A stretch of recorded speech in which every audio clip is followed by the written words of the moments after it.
মূলনীতি জানা না থাকার কারণে আমাদের সমাজের অনেক মানুষ যে মূলনীতি যে গুনাহগার কখনো পয়গাম্বর হয় না, আর যিনি পয়গাম্বর হন তিনি কখনো গুনাহ করতে পারেন না, এই মূলনীতি জানা না থাকার কারণে কোন পয়গাম্বরের কোনো বিচ্ছিন্ন ঘটনাকে উপলক্ষ করে আমাদের সমাজের কিছু মানুষ কোন নবী এবং রসুলকে পাপী এবং গুনাহগার সাব্যস্ত করার অপপ্রয়াস চালিয়েছে। এরা কখনো সঠিক মুসলমান নয়, সঠিক ইসলামপন্থী নয়, এরা মুসলমান নামের বাতিলপন্থী কিছু লোক। যাক, আমি বলতে চেয়েছিলাম যে সব পয়গাম্বর আপন আপন উম্মতের জন্য আধ্যাত্মিক পিতা ছিলেন, রুহানি বাবা ছিলেন।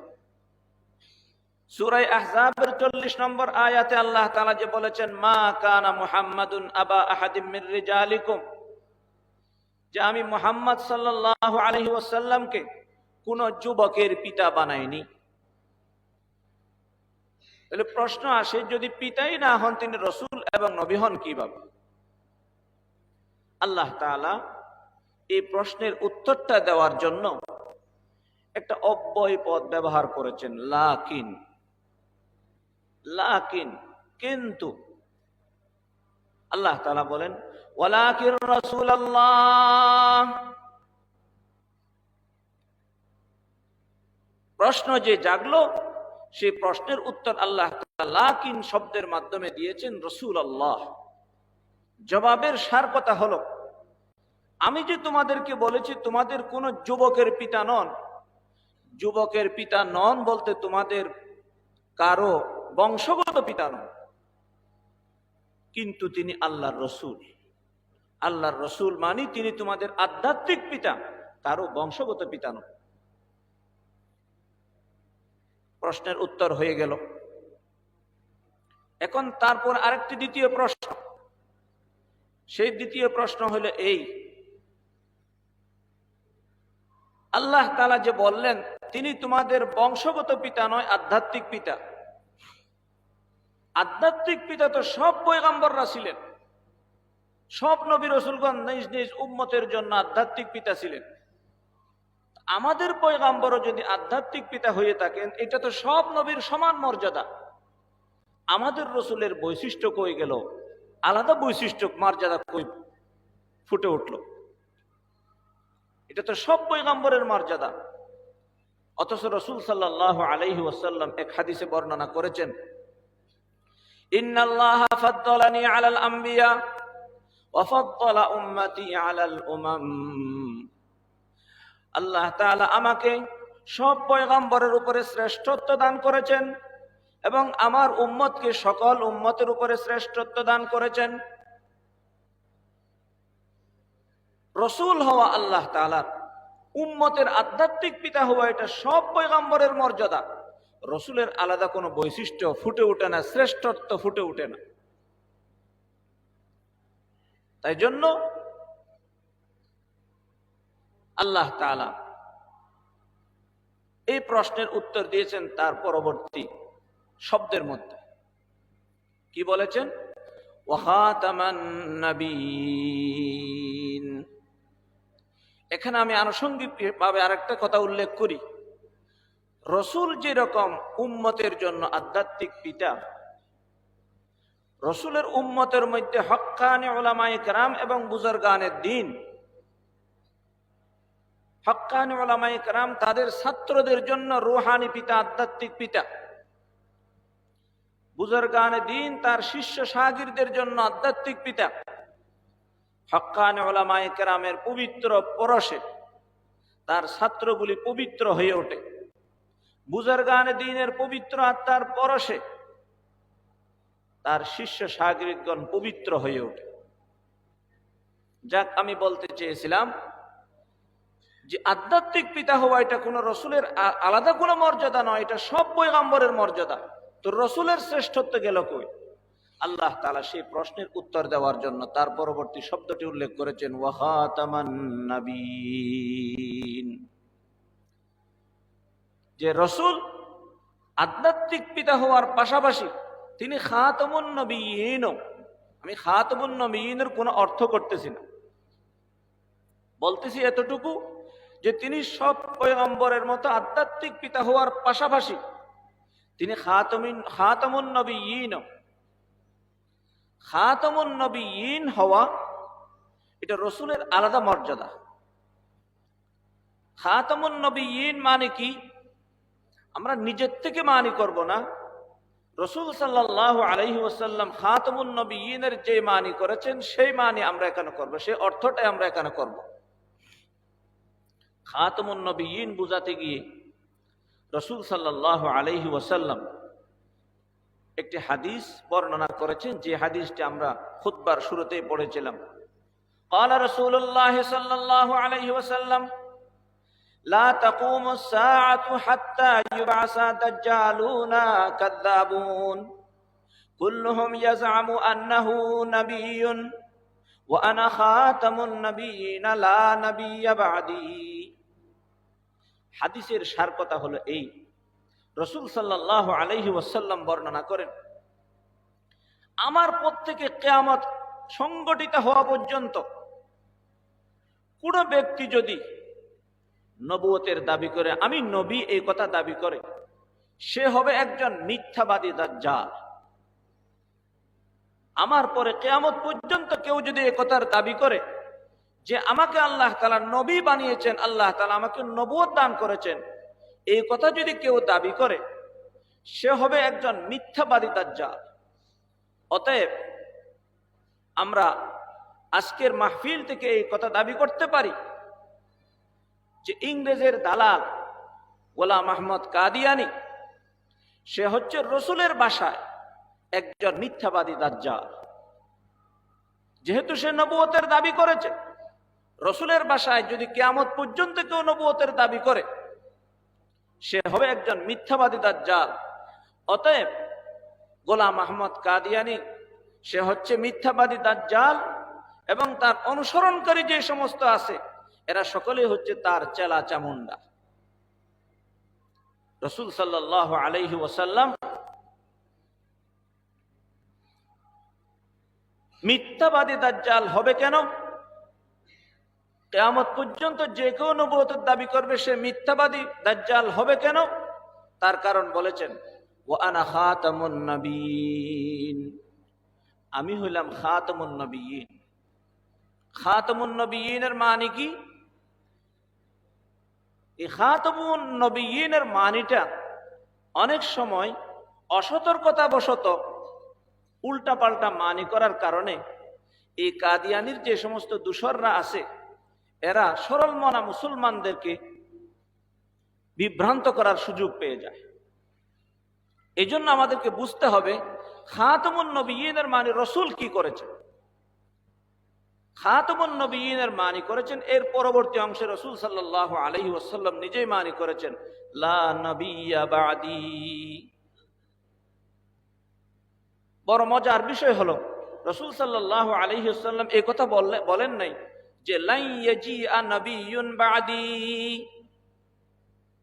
এই কথা বলেন নাই। লা ইয়াজিআ নবিয়্যুন বা'দি, আমার পরে কোন নবী আসবেন না, এই কথা বলেন না। রসুল বলেছেন লা নবিয়্যা বা'দি, আমার পরে কোন নবী নাই। খাতামুন নবীয়িন শব্দের অর্থ হলো আমার পরে কোন নবী নাই, নবী আসবেন না নন। লা ইয়াজিআ নবিয়্যুন বা'দি, আল্লাহ রসুল সেই কথা বলেন নাই আমার পরে নবী আসবেন না। সাধারণত মানি করা হয়ে থাকে আনা খাতামুন নবীয়িন, আমার পরে কোন নবী আসবে না। লা নবিয়্যা বা'দি, আমার পরে কোন নবী আসবে না। না, আল্লাহ রসুল সেই কথা বলেন না, আমার পরে কোন নবী আসবেন না সেই কথা বলেন নাই। আল্লাহ রসুল বলেছেন আমার পরে কোন নবী নাই। এখন আমাদেরকে বুঝতে হবে নবী আসবেন না কেন বলেন নাই, আর নবী নাই কথাটির অর্থ কি। রাসূল সাল্লাল্লাহু আলাইহি ওয়াসাল্লাম অন্য এক বিশুদ্ধ হাদিসে, সহিহ হাদিসে স্পষ্টভাবে বর্ণনা করেছেন যে কিয়ামতের আগে হযরত ঈসা নবীনা আলাইহিস সালাতু ওয়াস সালাম দুনিয়াতে আগমন করবে। যেহেতু ঈসা আলাইহিস সালাতু ওয়াস সালাম আগমন করবেন, রাসূল সাল্লাল্লাহু আলাইহি ওয়াসাল্লাম এই হাদিস বলেছেন, এখন যদি আবার বলেন আমার পরে কোনো নবী আসবেন না, কথাটা বিপরীতমুখী হয়ে যায়, স্ববিরোধী হয়ে যায়। একজন পয়গাম্বর কখনো স্ববিরোধী কথা বলতে পারেন না, পারস্পরিক সাংঘর্ষিক কোনো কথা বলতে পারেন না। যে রসুল এই কথা বলেছেন যে আমার পরে কিয়ামতের আগে ঈসা আলাইহিস সালাতু ওয়াস সালাম আসবেন, সেই রসুল কখনো আবার এই কথা বলতে পারেন না যে আমার পরে কোনো রসুল আসবেন, এই কথা বলতে পারেন না। সেই জন্য রসুল বলেন নাই আমার পরে কোনো নবী আসবেন না, এই কথা বলেন নাই। রসুল বলেছেন লা নাবুওয়াতা লা নাবিয়্যা বা'দি, আমার পরে কোনো নবী নাই। আমার পরে কোনো নবী নাই, এই কথাটার অর্থ কি? অন্য এক হাদিসের মধ্যে, মুসলিম শরীফের এক হাদিসের মধ্যে রাসূল সাল্লাল্লাহু আলাইহি ওয়াসাল্লাম সেটাকে স্পষ্ট করেছেন। লা নাবিয়্যা বা'দির অর্থ হলো আমার পরে কোনো নবী নাই, এই কথার অর্থ হলো আমার পরে কোনো নবী হবে না। লা নবুওয়াতা বা'দি, আমার পরে কোনো নবী হবে না, আমি শেষ নবী, আমার পরে কোনো নবী নাই, আমার পরে কোনো নবী হবে না। এটাকে আমাদের ভাষায়, আমরা শরীয়তের ভাষায় বলা হয় খতমে নবুয়ত। খতমে নবুয়ত শব্দের মানে হলো শেষ পয়গাম্বর হওয়া। শেষ পয়গাম্বর হওয়া এটা হলো আল্লাহ তাআলা রাসূল সাল্লাল্লাহু আলাইহি ওয়াসাল্লামকে অন্যান্য পয়গাম্বর আর নবীর উপরে যত সব শ্রেষ্ঠত্ব দান করেছেন, সেই সমস্ত শ্রেষ্ঠত্বের মধ্যে একটা শ্রেষ্ঠত্ব হলো যে রাসূল সাল্লাল্লাহু আলাইহি ওয়াসাল্লামকে আল্লাহ তাআলা খতমে নবুয়ত দান করেছেন, খাতামুন নবিয়্যিন বানিয়েছেন। তারপরে কোনো নবী নেই, তারপরে কোনো নবী হবে না। এখন আমাদেরকে আরেকটা প্রশ্ন আসে আমাদের, সেটা হলো এই, একজন ব্যক্তি শেষ পয়গাম্বর হইলেই তিনি শ্রেষ্ঠ কেমনে হইয়া যান? ধারাবাহিকভাবে কতগুলি মানুষ আসলো, সেখানে এক ব্যক্তি শেষে আসলো, শেষে আসলে তার যে মর্যাদা আলাদা হয়ে যেতে হবে এমন কথা তো হইতে পারে না। একজন মানুষ শেষে আসলো বলে তার আলাদা শ্রেষ্ঠত্ব হবে, এটা কেমন কথা? এই প্রশ্নটাও জটিল এবং প্রশ্নটার উত্তরও খুব জটিল। এই জটিল প্রশ্নের জটিল উত্তর উলামায়ে কেরাম যেভাবে দিয়েছেন, আমি নিজের থেকে দেব না, উলামায়ে কেরাম যেভাবে বলেছেন আমি সেটাই বলবো।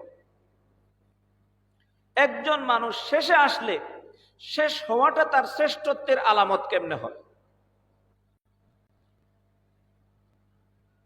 উলামায়ে কেরাম এই কথাটাকে এইভাবে বুঝিয়েছেন। ধরুন কোন এক ব্যক্তি একটা জটিল রোগে আক্রান্ত হলো, জটিল রোগে আক্রান্ত হলো কোন এক ব্যক্তি, চিকিৎসার জন্য একজন ডাক্তারকে আনা হলো, রোগটা মোটামুটি সেরে উঠলো, ডাক্তার চলে গেল, কিছুদিন পর আবার রোগটা ফিরে আসলো, আরেকজন ডাক্তারকে আনা হলো, কিছুটা সারলো, আবার কিছুদিন পরে আবার রোগটা ফিরে আসলো, এইভাবে বারবার রোগটা ফিরে আসলো, এক একজন করে ডাক্তারকে আনা হলো। এইভাবে হইতে হইতে হইতে হইতে এক পর্যায়ে গিয়ে এক ডাক্তার এমন আসলো, যে ডাক্তার চিকিৎসা করলো, চিকিৎসার পরে রোগ যে সারলো, জীবনের জন্য সেই রোগ আর তার কাছে ফিরে আসেনি। যে ডাক্তারের পরে আরো ডাক্তারের প্রয়োজন হয়েছে, সেই সব ডাক্তারগুলো কখনো শেষ ডাক্তার নয়। যে ডাক্তারের পর আরো ডাক্তারের প্রয়োজন হয়েছে, আরো ডাক্তার এসেছে, তারা কখনো শেষ ডাক্তার নয়। যেহেতু তার চিকিৎসার পর আরো চিকিৎসার প্রয়োজন হয়েছে, সেই জন্য তিনি শ্রেষ্ঠ ডাক্তারও নন। যে ডাক্তারের পর আরো ডাক্তারের প্রয়োজন, সে কখনো শ্রেষ্ঠ ডাক্তার নয়, শেষ ডাক্তার নয়। এবং যার চিকিৎসার পর আরো চিকিৎসার প্রয়োজন হয়, সে কখনো শ্রেষ্ঠ চিকিৎসক হতে পারে না। যে ডাক্তারের পরে আর কোনো ডাক্তারের প্রয়োজন নাই, জীবনের মতো রোগ সেরে যায়, সেই ডাক্তারই হলো শেষ ডাক্তার, এবং শেষ ডাক্তার সেই ডাক্তারই হলো শ্রেষ্ঠ ডাক্তার। অনুরূপভাবে রাসূল সাল্লাল্লাহু আলাইহি ওয়াসাল্লাম সর্বশেষে এসে উম্মতের হেদায়েত এমন ভাবে দিয়ে গেছেন, কিয়ামত পর্যন্তের জন্য আর হেদায়েতের জন্য কোনো নবী রসুলের দরকার নেই। অতএব তিনি হলেন শেষ রসুল এবং তারপরে যেহেতু আর উম্মতের হেদায়েতের জন্য কোনো রসুলের প্রয়োজন নেই, কোনো নবী পয়গম্বরের প্রয়োজন নেই, সেই জন্য তিনি হলেন শ্রেষ্ঠ ডাক্তার, শ্রেষ্ঠ রসুল। তাহলে আমরা বুঝতে পারলাম যে রসুল সাল্লাল্লাহু আলাইহি ওয়াসাল্লাম শেষ পয়গম্বর হওয়াটা রসুল সাল্লাল্লাহু আলাইহি ওয়াসাল্লামের শ্রেষ্ঠত্বের আলামত। রসুল এই কারণেই শ্রেষ্ঠ, যেহেতু তারপরে আর কোনো পয়গম্বর আসবেন না, দরকার নেই। এখন প্রশ্ন জাগে, আবারও প্রশ্ন জাগে, রসুল যদি হন শেষ পয়গম্বর, শ্রেষ্ঠ পয়গম্বর, তারপরে আবার ঈসা পয়গম্বর আসবেন কেন? তিনি যদি শেষ পয়গম্বর আর শ্রেষ্ঠ পয়গম্বর হয়ে থাকেন, ঈসা পয়গম্বর আসবেন কেন? এক প্রশ্ন। দ্বিতীয় আরেকটি প্রশ্ন, যদি তিনি ঈসা আলাইহিস সালাম এসেই থাকেন, ঈসা পয়গম্বর যদি এসেই থাকেন, রসুল শেষ পয়গম্বর হয় কেমনে? কারণ প্রশ্ন দুইটি। একটি প্রশ্ন হলো যে রসুল যদি শেষ পয়গম্বর হয়ে থাকে, ঈসা আলাইহিস সালাম এরপরে আসবেন কেন? আর ঈসা আলাইহিস সালাম যদি এসে থাকেন, রসুলের শেষ পয়গম্বর হওয়ানি বাকি থাকে কেমনে? এখানে আমাদেরকে বুঝতে হবে, ঈসা আলাইহিস সালাতু ওয়াস সালাম যে দুনিয়াতে আসবেন, এমন না যে দুনিয়ার মানুষ সকলেই শতকরা সকলেই গোমরা হয়ে গেছে, পথভ্রষ্ট হয়ে গেছে, তাদের হেদায়েতের জন্য আরেকজন রসুল বা পয়গম্বরের দরকার, এই প্রয়োজনে ঈসা আলাইহিস সালাতু আসবেন, ঈসা আলাইহিস সালাতু ওয়াস সালাম দুনিয়াতে আসবেন, এই মানি না। বরং আল্লাহ তাআলা কুরআন মজিদের মধ্যে যে বলেছেন, ইয ক্বালা আল্লাহু ইয়া ঈসা ইন্নী মুতাওয়াফফিকা ওয়া রাফিউকা ইলাইয়া, হে রাসূল স্মরণ করুন ওই সময়টাকে যখন ঈসা আলাইহিস সালাতু ওয়াস সালাম একাএকি একটা ঘরে ছিলেন। সেই ঘরে ঈসা আলাইহিস সালাতু ওয়াস সালামকে হত্যা করার জন্য ইহুদিদের একটি দল প্রবেশ করেছিল। ঈসা আলাইহিস সালাতু ওয়াস সালামকে হত্যা করার জন্য যখন তারা প্রবেশ করলো, আল্লাহ তাআলা তাৎক্ষণিকভাবে মৃত্যু দান করা ছাড়া সশরীরে জীবিত অবস্থায় হযরত ঈসা আলাইহিস সালাতু ওয়াস সালামকে আল্লাহ তাআলা আকাশে উঠিয়ে নিয়েছেন। আকাশে উঠিয়ে নেওয়ার সাথে সাথে ঈসা আলাইহিস সালাতু ওয়াস সালামকে আল্লাহ তাআলা এই কথাও বলেছেন, হে ঈসা, তোমাকে ইহুদি সেই সব ঘাতকদের হাত থেকে রক্ষা করার জন্য আমি সশরীরে জীবিত, মৃত্যু দেওয়া ব্যতীত আকাশে উঠিয়ে নিয়েছি। তোমাকে কিন্তু পুনবার মৃত্যুবরণ করার জন্য, ওয়াফাত হওয়ার জন্য তোমাকে আবার পৃথিবীর বুকে আগমন করতে হবে। রাসূল সাল্লাল্লাহু আলাইহি হযরত ঈসা আলাইহিস সালাতু ওয়াস সালাম যে দুনিয়াতে আসবেন, এটা উম্মত গোমরা হয়ে গেছে সকলে, আরেকজন রসুলের প্রয়োজন আছে, সেই কারণে যে ঈসা আলাইহিস সালাতু ওয়াস সালাম দুনিয়াতে আসবেন সেরকম না। বরং ঈসা আলাইহিস সালাতু ওয়াস সালাম দুনিয়াতে আসবেন তার একটি ব্যক্তিগত কাজ পুরা করার জন্য।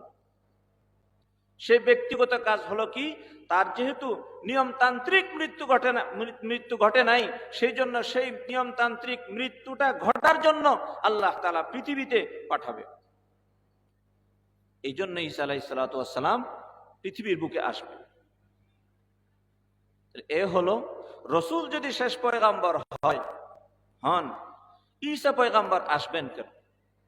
সেই প্রশ্নের উত্তর পেয়ে গেলাম যে ঈসা পয়গম্বর আসবেন উম্মতের হেদায়েতের প্রয়োজনে নয়, তার ব্যক্তিগত একটা প্রয়োজনে। দ্বিতীয় প্রশ্ন, ঈসা পয়গম্বর যদি এসেই থাকে, রসুলের শেষ পয়গম্বর হওয়া বাকি থাকে কেমনে? রসুলের শেষ পয়গম্বর হওয়া বাকি থাকে এই জন্য, এই প্রশ্নের উত্তরটা দেওয়ার জন্য পূর্বে যে আমি ঘটনাটা, একটা রোগী এবং ডাক্তারের ঘটনা টেনেছিলাম, সেখান থেকে আমি উত্তরটা দিতে চাই। সেটা হলো এই, প্রথম ডাক্তার আসলো, চিকিৎসা করে গেল, রোগ সারছে, আবার হয়েছে। দ্বিতীয় ডাক্তার আসলো, রোগ সারলো, আবার রোগ দেখা দিল। এইভাবে বেশ কয়েকজন ডাক্তার যারা চলে গেল, শেষ পর্যায়ে রাসূল সাল্লাল্লাহু আলাইহি ওয়াসাল্লাম শেষ ডাক্তার হিসেবে, শেষ ডাক্তার যখন এসেছে, চিরকালের জন্য রোগটা যখন সেরেছে, তাহলে তিনি ছিলেন শেষ ডাক্তার এবং শ্রেষ্ঠ ডাক্তার। উনি চিকিৎসা করার পরে রোগ যখন সেরে গেছেন, শেষ ডাক্তার উনি চলে গেছেন। চলে যাওয়ার পরে যদি সেই রোগীর কাছে পূর্বের কোনো ডাক্তার আবার যদি আসে, তাহলে এখানে রোগীর চিকিৎসার প্রয়োজনে উনি আসেন নাই, ওই ডাক্তার আসেন নাই, নিশ্চয়ই এমন কিছু হয়েছে যে তিনি যে পূর্বে চিকিৎসা করেছিলেন সেই চিকিৎসার কিছু যন্ত্রপাতি হয়তো এখানে ফেলে গেছিলেন রোগীর ঘরে, সেই যন্ত্রপাতিগুলি নেওয়ার জন্যই তিনি আবার এখানে এসেছেন। এইরকম ডাক্তার যদি একটা নয় হাজারটাও যদি সেই রোগীর ঘরে আসে, তাহলে শেষ ডাক্তারের শেষ ডাক্তারই যায় না, শেষ ডাক্তারের শ্রেষ্ঠ ডাক্তারই যায় না। অনুরূপ ভাবে রাসূল সাল্লাল্লাহু আলাইহি ওয়াসাল্লাম দুনিয়াতে যে আগমন করেছেন শেষ নবী হিসাবে, এরপরে ঈসা আলাইহিস সালাতু ওয়াস সালাম আসার কারণে রাসূল সাল্লাল্লাহু আলাইহি ওয়াসাল্লামের শেষ পয়গম্বর হওয়ানি এটা ক্যান্সেল হয় না। রসুল শেষ পয়গম্বর এটাও ঠিক, ঈসা আলাইহিস সালাতু ওয়াস সালাম যে আসবেন সেটাও ঠিক। আমরা এতক্ষণের আলোচনা থেকে বুঝতে পারলাম যে আল্লাহ তাআলা কোরআন মজিদের মধ্যে রসুল সাল্লাল্লাহু আলাইহি ওয়াসাল্লামকে খাতামুন নবিয়্যিন বলেছেন। খাতামুন নবিয়্যিন শব্দের অর্থ আমরা পেয়েছি যে রসুলের পরে কোনো নবী নাই, কোনো নবী হবে না, আসবেন না নয়। যেহেতু ঈসা আলাইহিস সালাতু ওয়াস সালাম আসবেন, সেজন্য আল্লাহ তাআলা রসুল বলেন নাই লান ইয়াজিআ নবিয়্যুন বা'দি, এই কথা বলেন নাই। এবার আমরা চূড়ান্ত পর্বে আসব। এই আলোচনা করার পরে আমরা সিদ্ধান্তে আসব যে বর্তমান আমাদের নেতৃবর্গের মধ্যে এমন মানুষ আছে, যখন উলামায়ে কেরাম কাদিয়ানীকে কাফের ঘোষণা করার জন্য আওয়াজ তুলে, তখন তারা বলে যে কাদিয়ানী কাফের কিনা সেটা আমরা জানি না, সেটা আল্লাহ জানে, আমরা সেটা ফয়সালা করতে পারবো না। মনে রাখতে হবে, ফয়সালা সিদ্ধান্ত করা এক জিনিস, চূড়ান্ত বিচার করা আরেক জিনিস। যে যারা বলে যে কাদিয়ানী কোন কারণে কাফের আমরা জানি না, সেই কথা বলে, আমরা তাদেরকে বলবো, তাদের ব্যাপারে আমরা বলবো, আপনি কি কারণে মুমিন সেটা না জানার কারণে কাদিয়ানী কি জন্য কাফের সেটা আপনি জানেন না। আগে জানতে হবে একজন মুমিন কি কারণে মুমিন হয়, সেই গুণটা যার মধ্যে পাবো সে হবে মুমিন, আর যার মধ্যে সেই গুণ অনুপস্থিত হবে সে হবে কাফের। মোটামুটি মৌলিক 6টা জিনিসের উপরে ঈমান রেখে আমরা সকলে মুসলমান হয়েছি। যে 6টা জিনিসকে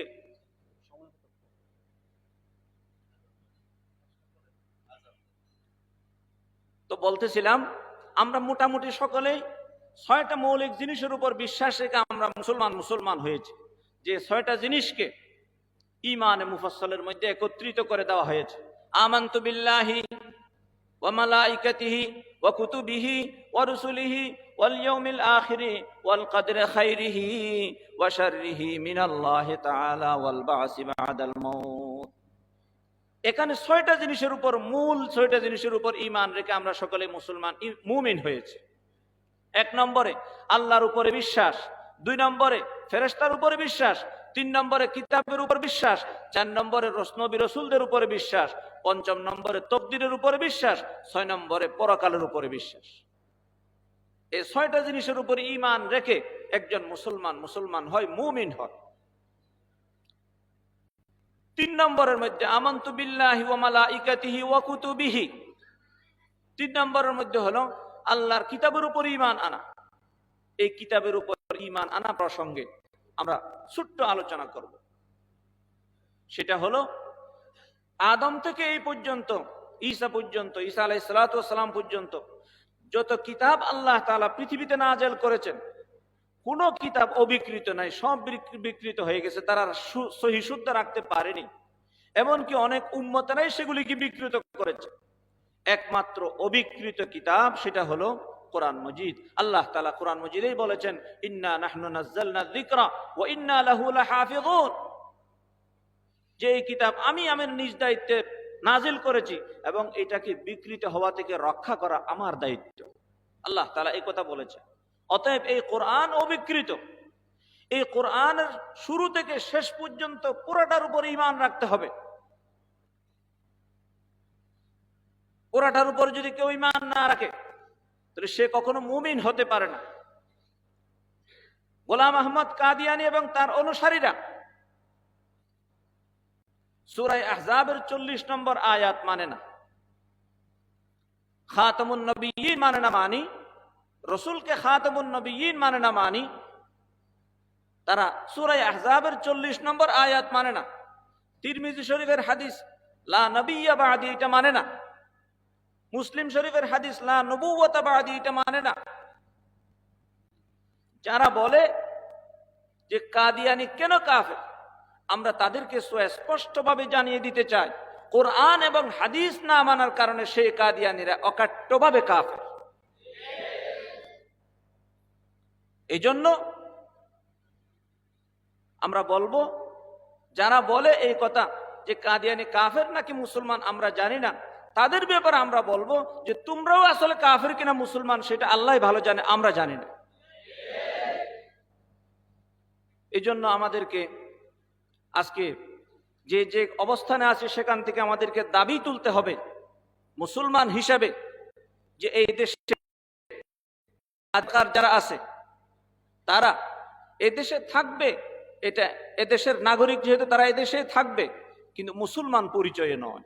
যেহেতু তারা কোরআন এবং হাদিস মানে না, এই জন্য তারা কাফের। কাফের হিসেবে একটি অমুসলিম জামাত হিসেবে তাদেরকে এই দেশে অবস্থান করতে হবে, তাদেরকে এইভাবে চিহ্নিত করতে হবে। আমরা যে যেখানে আছি সেখান থেকে আমরা দাবি জানাবো সরকারের কাছে, কর্তৃপক্ষের কাছে, যে আমরা চাই এরা মুসলমান পরিচয়ে নয়, একটি অমুসলিম একটা সম্প্রদায় হিসেবে এদেশে থাকুক তারা, আমাদের কোনো আপত্তি নেই। আল্লাহ তাআলা আমাদের সকলকে বুঝার এবং আমল করার তৌফিক দান করুন। ওয়া আখিরু দাওয়ানা আলহামদুলিল্লাহি রাব্বিল আলামিন ওয়া সাল্লাল্লাহু তাআলা আলা খাইরি খালকিহি মুহাম্মাদিন ওয়া আলিহি ওয়া আসহাবিহি আজমাইন।